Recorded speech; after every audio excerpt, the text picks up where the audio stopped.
Hi, I'm Michael, the developer of Loopy Pro. Version 1.1 is now here, and I thought I'd take the opportunity to go through some of the major new features. Contrary to my original plan, most of these new features are actually free, but there are a few that are bundled into the upgrade pricing, which I've just introduced, which should help keep the lights on around here while I continue to work on Loopy Pro. If you bought Loopy Pro within the last 12 months, all of this stuff will already be free. But if you bought it earlier than that, you'll see a little badge come up on the menu button, which will show you which features are new and allow you to upgrade. What I think is the main new feature in 1.1 is actually free for everybody, and that's Varispeed and reverse playback. This adds a new rate slider alongside the speed slider. Unlike when you adjust the speed where the pitch stays constant, when you adjust the rate, the pitch will vary, like tape or vinyl playback. And if you move the rate into the negative, the clip will start playing back in reverse.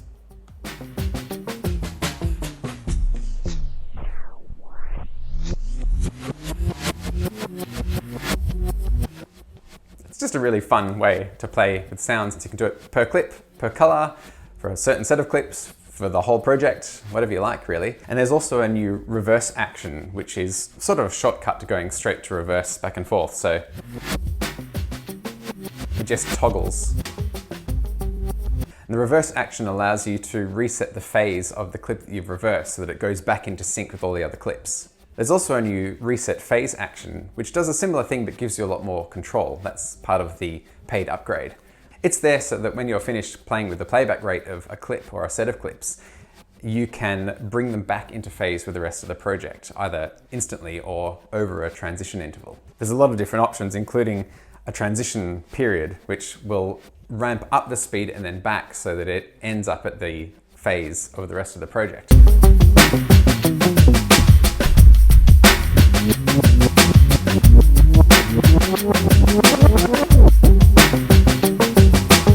Or you can just have it apply immediately without any delay.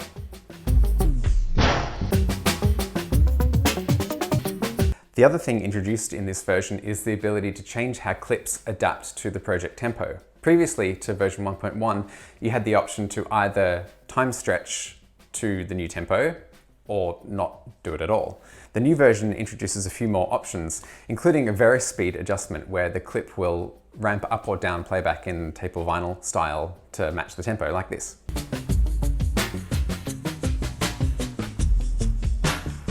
And you can do that for a particular clip, for the entire project, for a set of clips, however you want to configure it.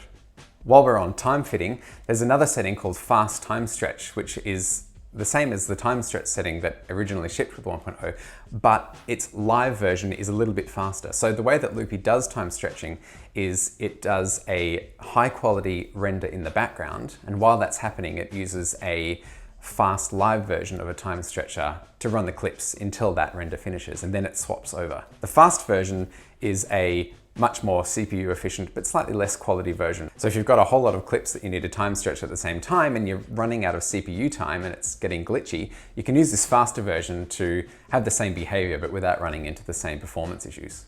There are also a number of new widget types in 1.1. The stepped dial and the radio controls basically give you a whole lot more control about switching through various states. For example, you can attach a step dial to the preset selector for an effect.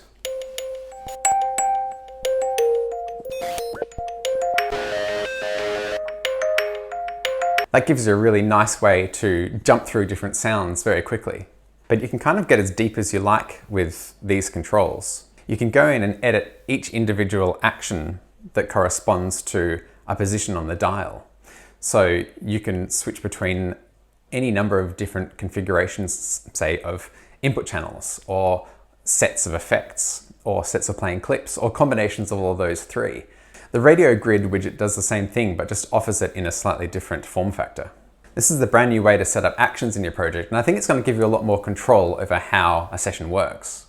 Another major feature is Overdub Feedback, otherwise known as decay. That lets you record layers of a loop and determine how much of the previous layers stick around in the new layer.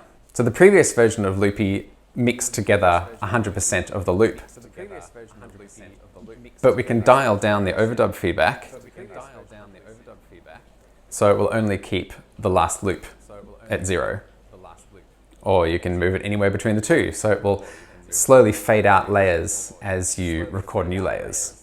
That can be really useful for playing with effects and manipulating a loop as it evolves.